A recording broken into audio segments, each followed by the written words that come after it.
Assalamualaikum warahmatullahi wabarakatuh. Apa kabar anak-anakku sekalian? Semoga kalian di rumah kabarnya baik-baik saja dan selalu mendapatkan lindungan dari Allah Subhanahu wa taala. Untuk materi pada hari ini yaitu tentang pernikahan dalam Islam. Namun sebelum materi kita mulai, seperti biasa, marilah kita bersama-sama berdoa dengan membaca surat Al-Fatihah. Kalian yang di rumah mengikuti bacaan surat Al-Fatihah. Al-Fatihah. A'udzu billahi minasy syaithanir rajim.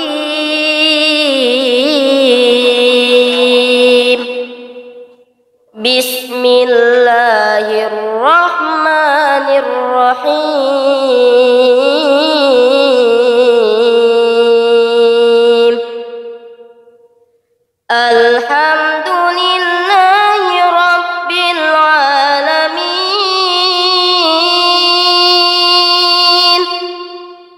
Ar-Rahmanir Rahim.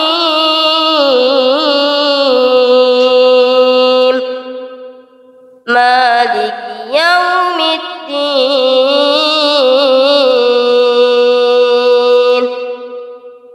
Iyyaka na'budu wa iyyaka nasta'in.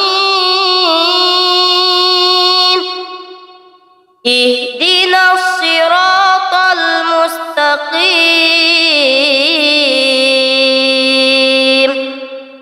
Siratal ladzina an'amta 'alaihim ghairil maghdubi 'alaihim waladdallin.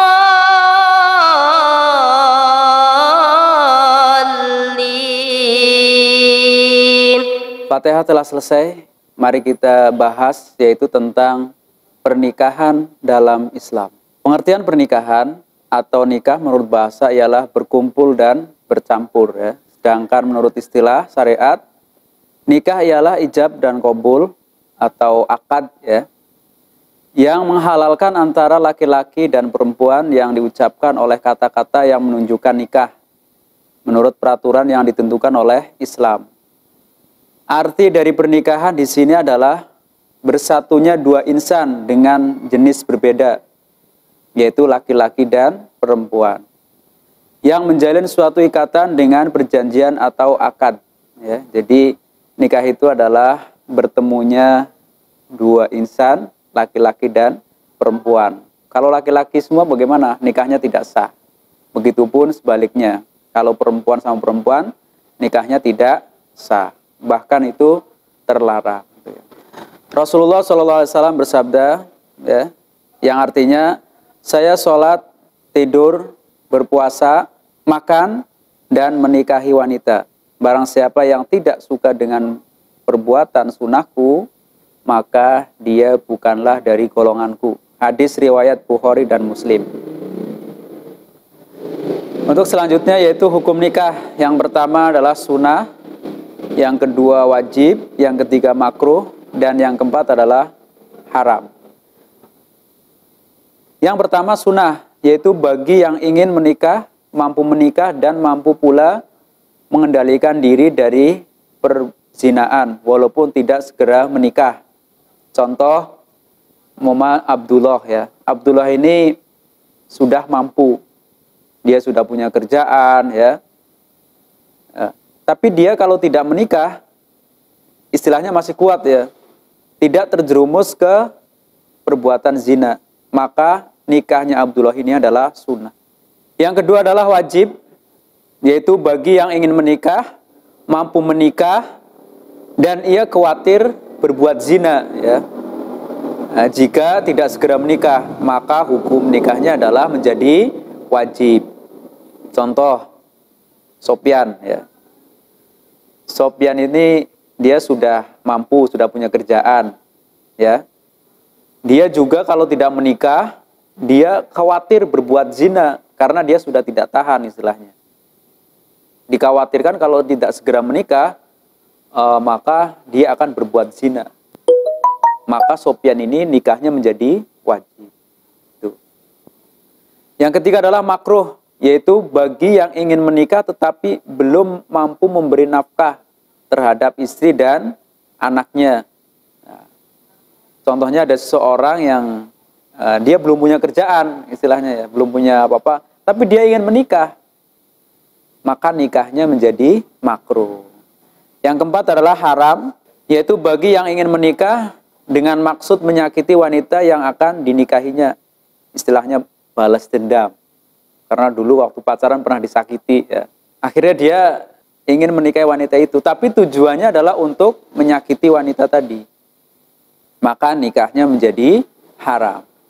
Yang selanjutnya adalah hadis dari Rasulullah SAW yang artinya, wahai para pemuda, jika di antara kamu sudah memiliki kemampuan untuk menikah, hendaklah ia menikah, karena pernikahan itu dapat menjaga pandangan mata dan lebih memelihara kemaluan atau kehormatan.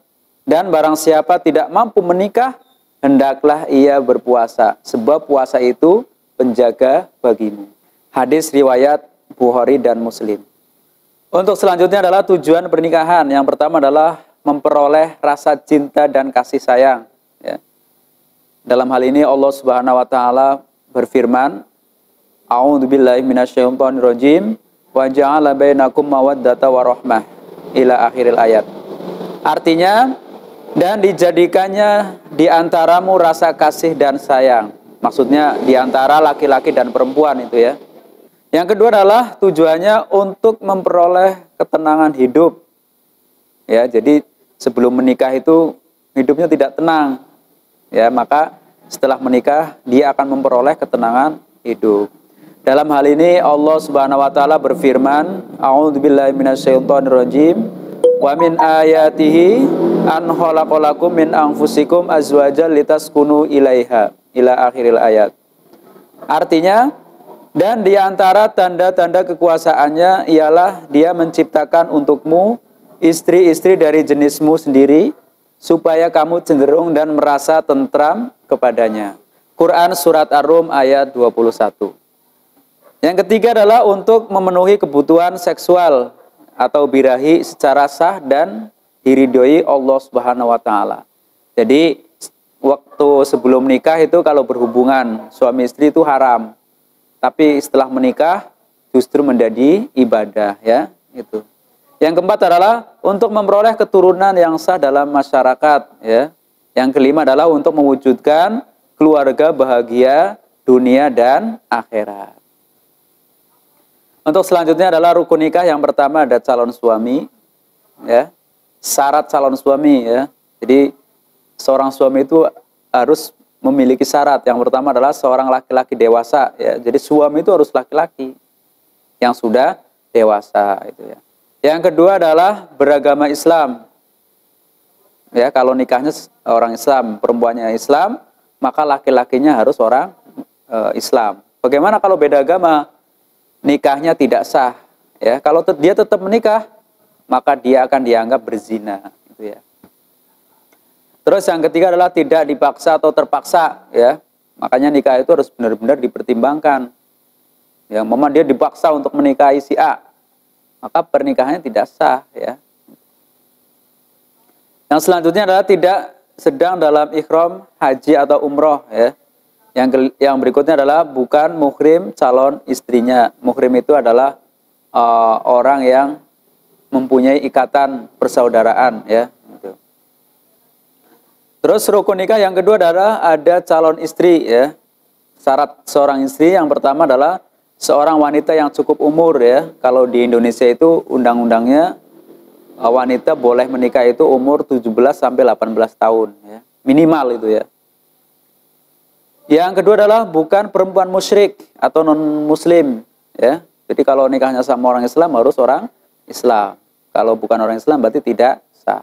Yang ketiga adalah tidak dalam ikatan perkawinan dengan laki-laki lain, ya. Mama perempuan ini masih punya suami, nah perempuan ini mau nikah lagi, maka pernikahannya tidak sah.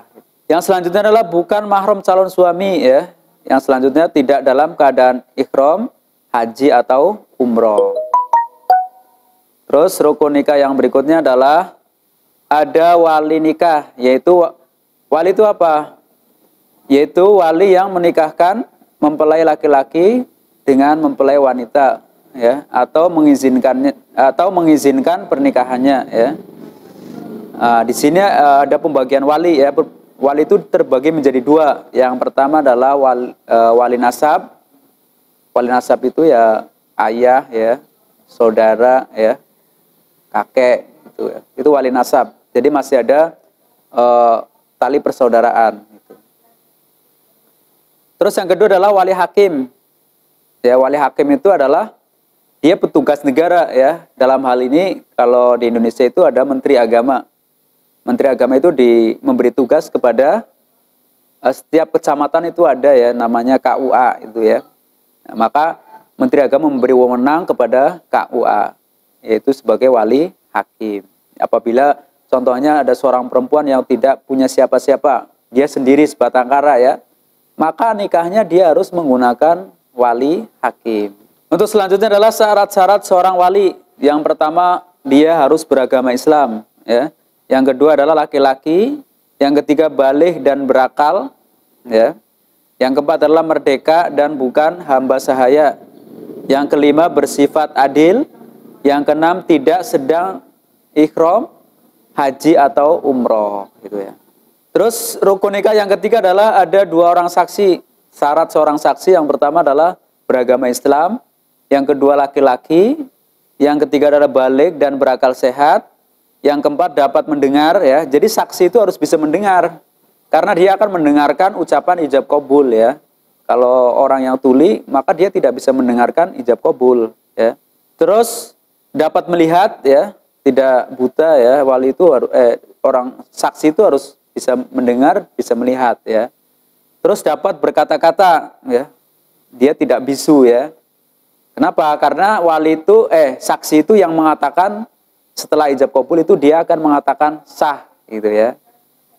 Saya terima nikahnya si A dengan si B dengan mas kawin seperangkat alat sholat dibayar tunai, ya. Lalu saksi itu mengatakan sah, ya. Maka dia harus bisa berbicara, itu, ya. Terus yang berikutnya adalah adil, ya. Selanjutnya tidak dalam keadaan ihram haji atau umroh. Yang keempat adalah rukun nikahnya ada akad nikah, yaitu ucapan ijab qabul, ya. Ijab itu apa? Yaitu ucapan wali dari pihak mempelai wanita sebagai penyerahan kepada laki-laki, yaitu ijab. Saya nikahkan Mama Fatimah binti siapa dengan mas kawin sekian dibayar tunai. Nah, itu ucapan ijab. Terus qabul itu apa? Qabul adalah ucapan mempelai laki-laki sebagai tanda penerimaan. Nah, apa qabulnya? Saya terima nikahnya Fatimah binti siapa Muhammad dengan mas kawin tersebut dibayar tunai. Nah, itu namanya qabul, ya. Jadi ijab itu ucapan wali kepada laki-laki atau calon suami. Qabul itu adalah ucapan calon suami untuk mempelai wanita. Untuk selanjutnya adalah perkawinan yang dilarang, ya. Yang pertama adalah nikah mut'ah. Nikah mut'ah itu apa? Adalah perkawinan untuk masa yang ditentukan. Contohnya si A ini nikah sama si B, tapi ada waktunya, ya. Dia ada perjanjian, itu namanya nikah mut'ah. Contoh, saya nikahi kamu dalam jangka 1 tahun, Mama. Nanti setelah 1 tahun dia dicerai, maka nikahnya tidak boleh, haram. Yang kedua adalah nikah tahlil atau muhalil, yaitu perkawinan yang dilakukan untuk menghalalkan menikah lagi dengan mantan istrinya, karena orang tersebut telah mentolak istrinya 3 kali. Jika nikah tahlil dilakukan, maka seorang dapat mengawini mantan istrinya lagi. Contoh nikah tahlil atau muhalil begini. Ada sepasang suami istri, dia ribut nih. Lalu suaminya bilang, saya cerai 3, tolak 3 lah istilahnya. Maka suami ini tidak boleh menikahi istrinya sebelum istrinya itu menikah lagi dengan orang lain. Nanti ada rencana tuh, si istrinya itu nikah dengan orang lain, tapi nanti dicerai supaya suami ini bisa menikah. Kalau tujuannya nikah langsung dicerai, maka nikahnya dilarang. Jadi terlarang. Maka jangan mudah mengatakan tolak 3, ya. Gitu. Yang ketiga adalah nikah sighar. adalah akad kesepakatan menikah anak perempuan sebagai mahar. Nah, contohnya begini, ada si A punya anak perempuan, si B punya anak perempuan. Nah, ini si A dan si B ini sepakat. Ya udah, saya nikahkan anak saya dengan kamu, ya, dengan si B. Lalu si B ini nikah dengan anak si A, ya. Maharnya itu anaknya tadi, ya. Istilahnya tukeran itu loh, untuk dinikahi. Maka nikah seperti itu adalah haram hukumnya. Untuk selanjutnya adalah muhrim. Ya, muhrim itu secara bahasa berarti diharamkan. Ya. Dalam masalah fikih, muhrim bermakna wanita yang haram untuk dinikahi. Jadi wanita muhrim itu wanita yang haram dinikahi. Di sini wanita yang haram dinikahi yang pertama karena keturunan. Yang pertama adalah ibu kandung, ya, dan seterusnya ke atas, maka tidak boleh dinikah. Yang kedua adalah anak perempuan kandung dan seterusnya ke bawah, ya. Terus yang ketiga adalah saudara perempuan sekandung, sebapak atau seibu, ya. Saudara perempuan sekandung, sebapak atau seibu. Yang keempat adalah anak perempuan dari saudara laki-laki dan saudaranya ke bawah, ya. Yang kelima adalah anak perempuan dari saudara perempuan dan seterusnya ke bawah. Itu muhrim karena keturunan. Yang kedua adalah karena ada pertalian. Yang kedua adalah karena ada pertalian muhrim dengan istri, ya. Jadi karena ada suami istri itu, ya, karena ada suami istri menikah, ya, maka tidak boleh anaknya istri, dia seorang janda, dia mempunyai anak, maka anaknya tidak boleh dinikahi itu, ya. Terus yang ketiga adalah karena hubungan sepersusuan, ya. Contohnya si A ini, ibu A ini mempunyai anak, ya. Terus dia menyusui orang lain, ya, maka anaknya itu tidak boleh menikah dengan orang yang disusui, ya. Terus yang berikutnya, yang keempat adalah karena perkawinan, ya. Wanita muhrim disebabkan karena perkawinan. Yang pertama adalah ibu dari istri, ya. Yang kedua adalah anak tiri apabila suami sudah berkumpul dengan ibunya, ya. Yang ketiga adalah ibu tiri baik sudah dicerai atau belum. Yang keempat adalah menantu baik yang sudah dicerai atau belum. Allah Subhanahu wa taala berfirman dalam surat An-Nisa ayat 23 yang artinya, diharamkan atas kamu mengawini ibu-ibumu, anak-anakmu yang perempuan, saudara-saudaramu yang perempuan, saudara-saudara bapakmu yang perempuan, saudara-saudara ibumu yang perempuan, anak-anak perempuan dari saudara-saudaramu yang perempuan, ibu-ibumu yang menyusui kamu, saudara perempuan sepersusuan, ibu-ibu istrimu atau mertua, ya, anak-anak istrimu yang dalam pemeliharaan dari istri yang telah kamu campuri. Tetapi jika kamu belum campuri dengan istrimu dan sudah kamu ceraikan, maka tidak berdosa kamu mengawininya. Dan diharamkan bagimu istri-istri anak kandungmu atau menantu, dan menghimpunkan dalam perkawinan dua perempuan yang bersaudara, kecuali yang telah terjadi pada masa lampau. Sesungguhnya Allah Maha Pengampun lagi Maha Penyayang. Quran Surat An-Nisa ayat 23. Untuk selanjutnya adalah kewajiban suami dan istri. Yang pertama, kewajiban seorang suami yaitu memberi nafkah, ya. Yang kedua adalah memimpin serta membimbing istri dan anak-anak. Yang ketiga, bergaul dengan istri dan anak-anaknya yang baik, menjaga istri dan anak dari bencana, ya. Terus yang berikutnya adalah membantu istri dalam tugas sehari-hari. Yang kedua adalah kewajiban seorang istri. Yang pertama, taat kepada suami dalam batas yang sesuai dengan ajaran Islam. Kalau perintah suami itu bertentangan dengan ajaran Islam, maka tidak boleh taat. Yang kedua adalah memelihara diri serta kehormatan dan harta benda suami. Yang ketiga adalah membantu suami dalam memimpin keselamatan dan kesejahteraan keluarga. Yang keempat adalah menerima dan menghormati pemberian suami. Yang kelima adalah hormat dan sopan kepada suami dan keluarganya.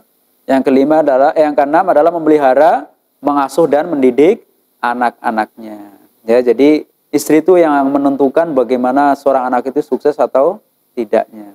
Maka sangat penting bahwa seorang istri harus menjadi seorang yang soleha. Yang selanjutnya adalah hikmah pernikahan, ya. Yang pertama adalah pernikahan merupakan cara yang benar, baik dan diridhoi Allah Subhanahu wa taala untuk memperoleh anak serta membangun keturunan yang sah ya. Yang kedua, dalam melalui pernikahan suami istri dapat memupuk rasa tanggung jawab, membaginya dalam rangka memelihara, mengasuh dan mendidik anak-anaknya. Yang ketiga adalah menjalin hubungan silaturahim antara keluarga suami dan keluarga istri. Yang selanjutnya adalah pernikahan menurut undang-undang di Indonesia ya. Mungkin ini akan saya bahas pertemuan berikutnya. Pertemuan pada hari ini mungkin cukup sampai di sini. Untuk pertemuan yang akan datang kita akan bahas pernikahan menurut undang-undang di Indonesia. Sebelum Bapak akhiri, jangan lupa isi daftar hadir di kolom komentar, juga berikan kesimpulan ya di kolom komentar. Sekian dari saya akhiri. Assalamualaikum warahmatullahi wabarakatuh.